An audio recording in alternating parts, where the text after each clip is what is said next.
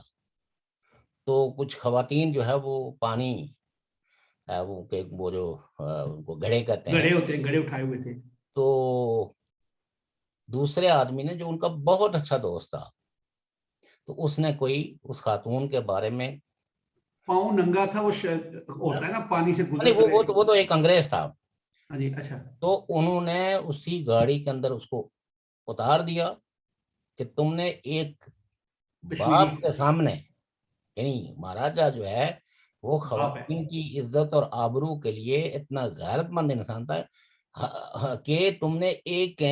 باپ کے سامنے اس کی ان بیٹی کی بھی. بیٹیوں پر میلی آنکھ ڈالی،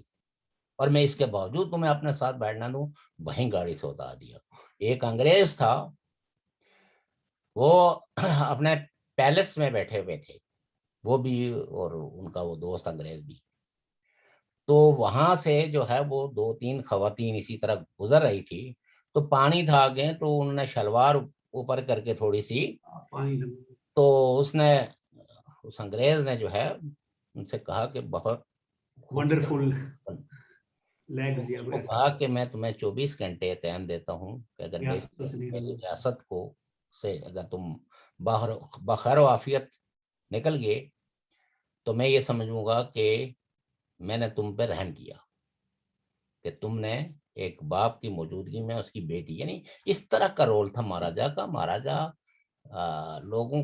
کے بارے میں بہت، لیکن ریاست یہاں پہ پھر وہی بات ہے نا، یہاں پہ تو مصنوعی قصے گڑیاں کہانیاں گاڑ کے وہ تو بہت قصے کہانیاں ہیں، ظلم کی داستان ہے، کئی لوگوں نے سو کارڈ قسم کی، اب جیسے فرض کریں کہ ایک صاحب نے تاریخ میں لکھا ہوا ہے کہ 40,000 جو ہے وہ مسلمانوں کو پلندری میں مار دیا گیا، اور اس وقت تو 40,000 آبادی بھی نہیں ہوگی، انہوں نے نا 60,000 جو ہے وہ خواتین مرد جوان جو ہے وہ ان کو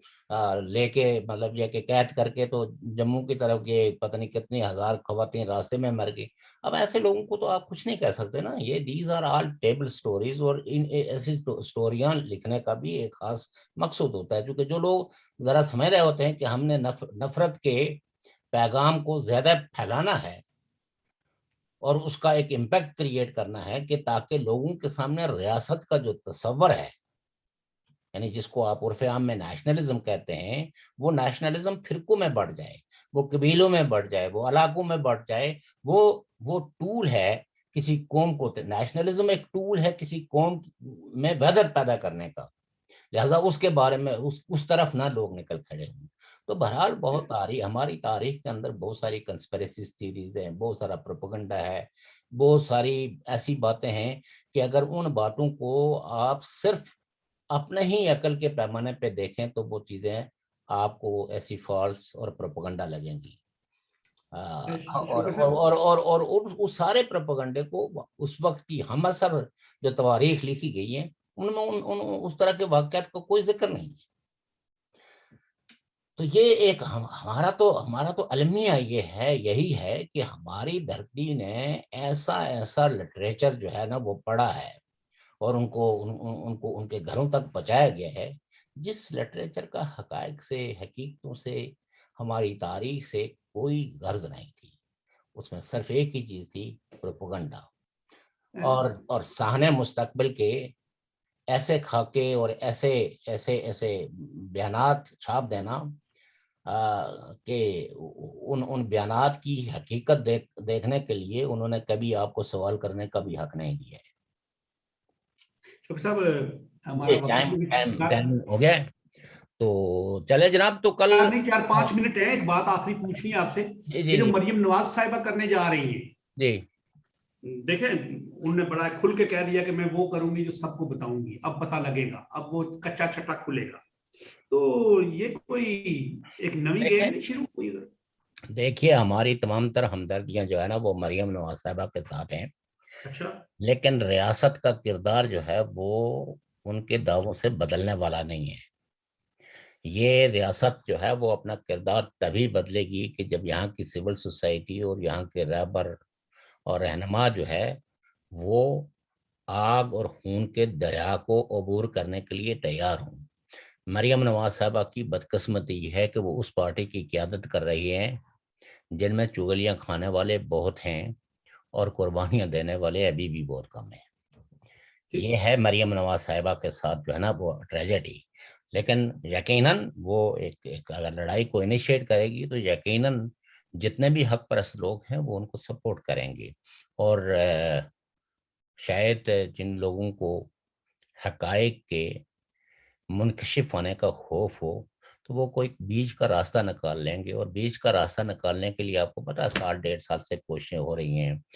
محترم نواز شریف صاحب کے ساتھ کمپرومائز کرنا، نون لیگ کو کچھ تھوڑا بہت ریلیف دینا، مستقبل کے سہانے سپنے ان کو دکھانا، یہ سب چیزیں ہیں، اور الٹیمیٹلی ان کو مسلم لیگ نون سے کمپرومائز کرنا پڑے گا، کیونکہ یہ ریاست جو ہے وہ اس طرح کے سیاست کی متحمل نہیں ہو سکتی، یہ کھوکھلی ہو چکی ہوئی ہے، لہذا اس ریاست کی اگر کسی کو بقا چاہیے تو ان کو کمپرومائز ان لوگوں سے کرنا پڑے گا۔ اب ان پہ ہے کہ یہ کتنے ایک اصولوں اور کتنے صبر و تحمل کے ساتھ اپنی آدرشوں کو پر سٹینڈ کرتے ہیں. یہ ریاست ایک وقت آئے گی کہ وہ نواز شریف صاحب کے پاؤں پکڑے گی. مریم نواز صاحبہ کے آگے جا کے سر جھکا کے کہیں گے کہ ہمارے لیے کیا حکم ہے. شرط صرف یہ ہے کہ یہ کھڑے رہے. آج ایک اور واقعہ بھی ہوا. وہ جو کمزوریاں ان کے دائیں بائیں ہیں ان کمزوریوں کو اگر سیدھا پیغام دے دیں کہ ہمیں سجدہ سہوا کرنے کی ضرورت نہیں ہے, جنہوں نے غلطیاں کی ہیں وہ سجدے سہوا کریں, وہ اپنے غلطیوں کا اعتراف کریں. آج ایک اور انہونی بھی ہوئی ہے. جی جی سعودی عرب کے جو پرنس ہے, جی, جو کیا نام ہے ان کا, ایم بی, ہاں جی جی جی, انہوں نے جو اپنا ان کا ٹاپ سیکورٹی چیف تھا جنرل حربی, اس کو کرپشن کے الزام میں نکال دیا. کل خبر آ جائے گی, وہ پکڑے بھی جائیں گے. افغانستان کی بھی صورتحال جو ہے وہ کافی دگرگوں ہے. کافی افغانستان کے وسیع تر ایریاز کے اندر پروٹیسٹ بھی ہو رہے ہیں. اور وہ تو آج خواتین کا کل بھی تھا. اور یہ جو حکومت جو انہوں نے بنائی ہے اس کو کسی قسم کا کوئی استحکام نہیں ہو رہا ہے. اور ورلڈ کمیونٹی کو 2-3 دن میں اور بھی بنیں گے, ابھی لوگ اور بھی ہوں گے, ابھی ان کے بہت سے نہیں, ابھی میرے خیال میں وہ شاید اپنے بہت سارے رویوں میں, جیسے انہوں نے ابھی خواتین کے لیے کہا کہ جی اسکول جا سکتی ہیں, لیکن وہ بڑے برقعے پہن کے, اسی طریقے سے کو ایجوکیشن کے لیے انہوں نے کہا کہ جن اداروں کے اندر جیسے لیول میں کو ایجوکیشن کا انہوں نے یہ کیا ہے کہ اب کلاس میں ایک طرف لڑکیاں بیٹھیں گی, ایک طرف بیچ میں پردہ لگے گا, اور بیچ میں پردہ لگے گا. اس طرح کے بہت سارے یہ سب کچھ یہ ڈھونسلے چلنے والے نہیں ہیں. انفارچونیٹلی انہوں نے 20-25 سال کی اس جنگ میں سیکھنے کے بجائے بس بندوق چلانا ہی سیکھی ہے. اگر تھوڑا سا بہت اس عرصے میں سنجیدگی سے غور بھی کر لیتے اور طرز حکمرانی کو جدید تقاضوں کو سمجھ کے طرز حکمرانی پر بھی غور و غوض فرما لیتے تو میرے خیال میں آج ان کے لیے مسائل کم ہو جاتے. پروٹیسٹ وغیرہ پر انہوں نے پابندی لگا دی ہے مکمل. ان کے پابندی لگانے سے کیا ہوتا ہے سر؟ جو قوم جو ہے وہ 20 سال نہیں بلکہ آپ کہہ سکتے ہیں کہ 40 سال جنگ و جدل کے دور سے گزر رہی ہے, تو اب ان کو طالبان کا جبر جو ہے وہ خاموش تو نہیں کر سکتا. اور یہ انسان ہے, یہ بھی انسانی تاریخ ہے کہ انسان نے اپنی آزادی پہ کمپرومائز نہیں کیا. وہ انڈر گراؤنڈ ہوئے ہیں, انہوں نے جلاوطنیاں کی ہیں, یہ تو تاریخ بتاتی ہے. پیغمبر تک نے بھی جلاوطنیاں اختیار کی ہیں, لیکن انہوں نے کمپرومائز نہیں کیا جس کا نظریہ آزادی کا. چلو اللہ کرے ہمارے ہم ایسا ہو. تو محترم ناظرین و سامعین, آپ نے شوکت صاحب کی گفتگو سنی, کافی حاصل سے تھی. اس میں یہ ہے کہ ہماری کچھ باتیں پھر مل جاتی ہیں, تو انشاءاللہ کل دوبارہ پروگرام میں حاضر ہوں گے, اور پھر آپ کو جو سیاسی صورتحال, کچھ مہاراجہ کی باتیں آ گئی, کچھ ہمیں بتانا تھا کہ کس سے کہانیاں گڑے ہوئے ہیں, ان پہ یقین نہ کریں, تو آئیں متحد ہو کر کشمیر کی وحدت کے لیے, ریاست کی وحدت کے لیے نیشنلسٹ بن جائیں. اللہ حافظ.